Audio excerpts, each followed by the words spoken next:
course, we do hope KWS are going to go to the bottom of that matter. Now, it's about time we start our interview tonight. Remember, the world today marked the World Anti-Corruption Day.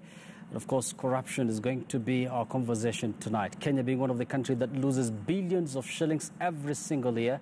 To be exact, 600 billion shillings goes missing from the public coffers or from the national budget every single year. In studio, I have UK's High Commissioner to Kenya, High Commissioner NIC Hailey. Good evening. Good evening. Welcome to the program. Great to be here. So let me go straight to, of course, our debate which revolves around corruption. UK already is the largest foreign investor in Kenya. You have more than 100 companies in Kenya. I'm sure you're very much interested in matters governance, democracy in this country, of which you've been very vocal. Corruption is also another issue that I'm sure you're very much interested in. First of all, what is your take on the war on corruption in Kenya at the moment? I think it's enormously important. Mm-hmm. When I talk to all those investors about can they bring more money in, can they bring other investors in, the biggest single obstacle that those investors face is corruption. Mm-hmm. And if a British company is corrupt, the penalties back in the UK are enormously severe. Mm-hmm. You remember the Smith and Usman case? Yes. The people that paid those bribes, the British directors of that company, they went to jail in the UK, even though the bribes were paid here in Kenya. So it's a very, very serious obstacle to investment, as well as, you say, as being a huge drain on the people of Kenya. These are people going to work every day to earn enough to make their NHIF contributions or fill up their cars or take their matatus, and people are stealing at every stage in that process. So it's a big drain on the country. So, of course, we have the new DPP in place.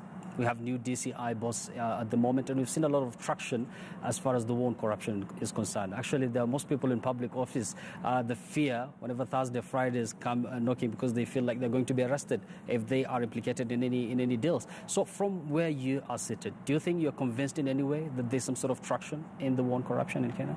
I think it's fantastic that the President has shown leadership on this, that he's put this at the top of the agenda, that he's appointed strong people to lead this effort. So, yeah, I'm very positive about that. But I think that the big test is still to come. The big test is, are big people going to go to jail? And if this campaign carries on and people forget about it, people move on, and maybe they go back to doing other things, then that will be a failure. So the real test is there impunity for people at the top, or will those people at the top, irrespective of their office and their power and their connections, will they end up in jail if they've stolen from the Kenyan public? And if that happens, that will send a really powerful signal through the whole country. And you've mentioned about a single case, that is the Smith and Usman, up to the run-up to the general election last time, which had everything to do with the ballot papers. And there was, successful conviction of those who got involved into those deals. But in Kenya, it dragged a lot. Actually, the only name that was mentioned was the then IBC CEO, that is Oswago, and we've not heard much about that case. Why do you think there's some sort of slow kind of processes when it comes to conviction in Kenya?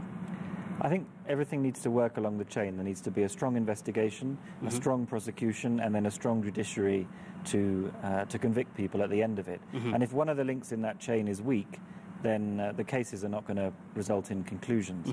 One of the things we're doing as a partner of Kenya is bringing training and capacity building all the way along that chain to try to strengthen every bit of it, and trying also to bring investigators, prosecutors and judges together in that training so that they can work out how a case runs all the way from the start to the end. What does a judge need from a good prosecutor? What does a prosecutor need from a good investigator in order to bring those cases through? So I think we can do some work to increase capacity on all of that, to strengthen the investigations, and that's one way that we will get there. And still on the Smith and Usman case, one of the issues that the Ethics and Anti-Corruption Commission raised then on the slow process and conviction, they said that they were not getting enough evidence from the Serious Fraud Office from the UK. I mean, what does this say about Kenya's relationship with the United Kingdom? Well, what I can say is that every time we are asked for any evidence in any case, this is very much the highest priority, because of course that's one of the things that we can do is to assist in this fight through our own legal authorities, through our own police, through our own investigators. I've recently appointed a specialist financial investigator to the High Commission here in Kenya to be based here, so that any request from the Kenyan government can be directly put to the UK, and that we have real expertise here in Kenya to partner with your authorities to follow the money, if you like, to find out where it's gone. Because these people are clever. They don't just put a big label on the money and put it in a bank account. They stash it away in all sorts of different places. So we've got to have the investigative skills that will track them down. And I'm confident we can do that quickly. On the same note, when your Prime Minister, that is Theresa May, was in Kenya back in August, this is what she said, quote unquote, "We have signed an agreement to ensure any proceeds of corruption in Kenya that end up in the UK will be given back to the Kenyan people."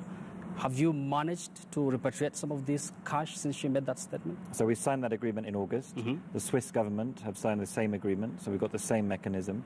And this week, the government of Jersey, which is one of the Channel Islands, so it's also did the dependency of the UK, but it's got its own jurisdiction in these matters. Yes. They're coming here to sign that same agreement. No, we haven't brought any money back under it yet because we need those convictions here in Kenya. We can only seize people's assets when people have been convicted of the crime. So as soon as that happens, if there's any asset in the UK, we will bring it back under that mechanism. Of course, there are observers here, experts on corruption matters, who are saying that, offshore havens are one of the impediments when it comes to corruption in Kenya because of the bureaucracies and perhaps the relationship between Kenya and the countries where these people stash their cash at. Are there any other programs apart from the agreement that Theresa May signed between UK and Kenya to make sure that, these people are brought to book? So we're doing a lot at the investigative level, and not stuff I can talk about on the television because I don't want the bad guys to know how we're tracking them down. But we are doing a lot at the investigative level to try to follow the money, to try to track the assets, to try to bring that information back to Kenya. There is money, for example, the KPLC scandal, which Messrs. Gichuru and Okemo were involved in, Windward Trading, I think it was called. There is money in Jersey that has been seized by the court in Jersey that is ready to come back to Kenya. But Jersey's waiting for the extradition process to go through the Kenyan court so that those men can be sent to Jersey. They want to have those guys there to prosecute them, and they want to give the money back in return for that, if you like. So there's things that are working through the system. One other thing I should say about this repatriation is when this money comes back, it doesn't just go into the government coffers and never be seen again. There is a mechanism that ensures it's spent on development projects. The UK is involved in that mechanism, so we can see where the money is going. The Kenyan government's involved in making that decision, and it is run outside the normal systems of the Kenyan government, if you like. So this isn't just coming back and being put in a pot and someone else is stealing it. We are very concretely bringing it back for the benefit of the Kenyan people. And we did that with the Smith and Usman money. So they were fined. We brought that money back to Kenya, and we bought ambulances for some of the county governments around Kenya, which are now helping sick people. A total of 336 million Kenyan shillings. That's right. That's a huge amount. So you've talked about, you don't want, of course, to say the plans that are there at the moment. You don't want the bad guys, according to you, to listen to your plans. And we know that there's a senior council, Queen Council, who is in Kenya, who has been hired by the DPP. Is that part of the strategy that you're talking about? That's not a British government initiative. It's not funded by the British government. It's obviously something the DPP has decided to do. He obviously feels that this case with the Deputy Chief Justice requires some outside assistance, and I believe he's entitled to do that. But it's not something that the British government has been involved in. In your stay in Kenya, I mean, you've seen time and again the president talking about, the need to fight corruption because it's affecting almost all the sectors in this country. The Big Four agenda actually is being threatened by the same vice. I mean, do you think there's a political will from the government side? And there are those who believe that this issue has been highly politicized? I believe the president is serious. I think there is real political will there. And I think, as I said, some of the appointments that have been made demonstrate that will. People are very quick, as you imply, to say, oh, this is going after this community or that community, or this is all about politics or all about 2022. Clearly, justice is blind. Justice is about respecting the law. And Kenyans deserve politicians from all communities who are clean, who are not stealing from the Kenyan people. So everyone will need to be careful to make sure that they go after the bad guys, as the phrase that we've both used, and that it doesn't end up looking politicized. But corruption is not just about one community or one political party in Kenya. Corruption, unfortunately, happens across the whole system. So this is a very broad-based effort, I think. Well, and what's your view towards the institutions like, for instance, the Ethics and Anti-Corruption Commission? Of course, we do expect the new CEO to come in once it's cleared by Parliament. And then there's another individual who has been very active once again. That is the DPP. What is your observation in this? Do you think he's in the right direction as far as, waging war on the corrupt individuals is concerned? It was great to see those numbers from the EACC today about the number of cases that they'd prosecuted, the number of convictions.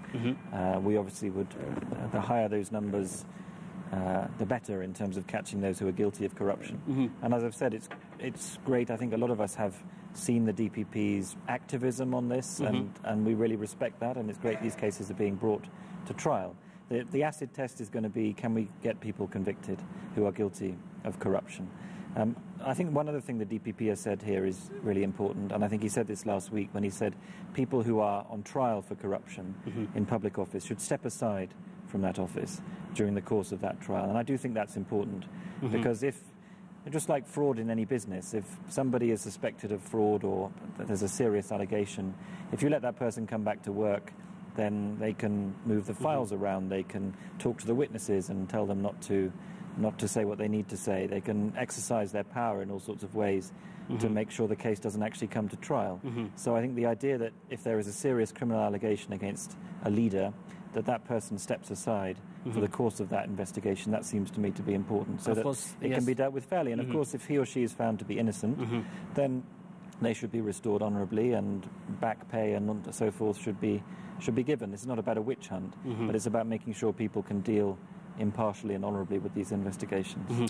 And I'm sure there are people who are wanted in the UK, and as far as the extradition is concerned, how soon is the UK government, how soon are they required in the UK, and perhaps is there a time frame when those monies that are going to be received from them, how soon are they going to be reimbursed to the citizens? Well, there are, as I've said, extradition cases ongoing in the Kenyan courts. There are extradition requests from the UK to Kenya in respect of some corruption cases. Equally, there have been extradition requests from Kenya to the UK, and we have brought people back here. Those cases always need to finish going through the courts, and one of the things that will really help here, I think, is, and I've spoken to the Chief Justice about this, I believe him to be committed to it, is making sure these cases are processed quickly, because there's a real chance to boost confidence among the people of Kenya now. I think the people of Kenya are waiting to see what happens with this anti-corruption campaign. And if some of these cases can be speedily concluded, people will really begin to see that something has changed. So all I can do from the UK's part is make sure we're doing everything we can, and we are, to get these things done quickly, to find those assets, to bring those cases through the courts quickly where that is our responsibility.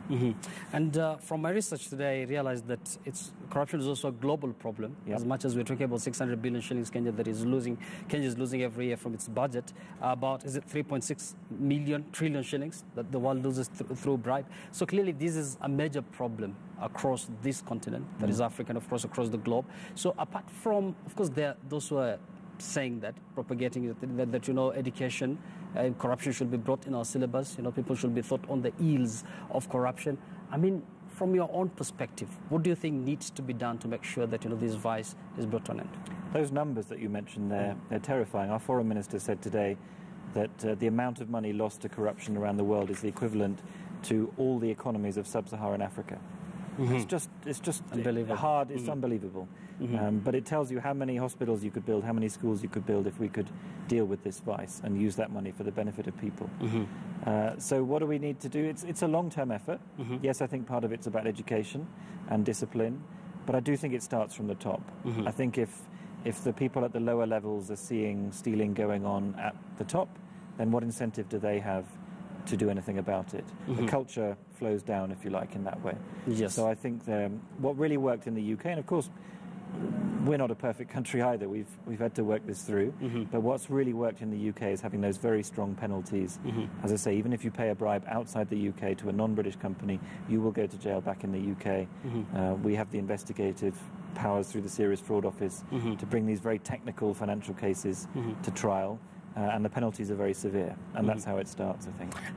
Well said, High Commissioner NIC Hailey. Of course, I find the corruption debate always depressing to talk about, but of course it's something that we need to talk about as long as we continue losing billions from our national budget. Enough of corruption. We're going to talk about Brexit after a very short while. I'm sure there's a crucial vote on Tuesday in the United Kingdom with regards to Brexit. But of course, we're going to avoid the political bit of it, but we're going to talk about the shocks perhaps that Kenya is going to face. Sure. You're going to tell us more about that. Of course, I've been engaging the UK High Commissioner to Kenya NIC Hailey right here on Checkpoint. We're going to take a very short break. When we come back, we'll still continue with this discussion, and of course, I'll take you straight to some latest reports coming out of the world of sports. Stay with us.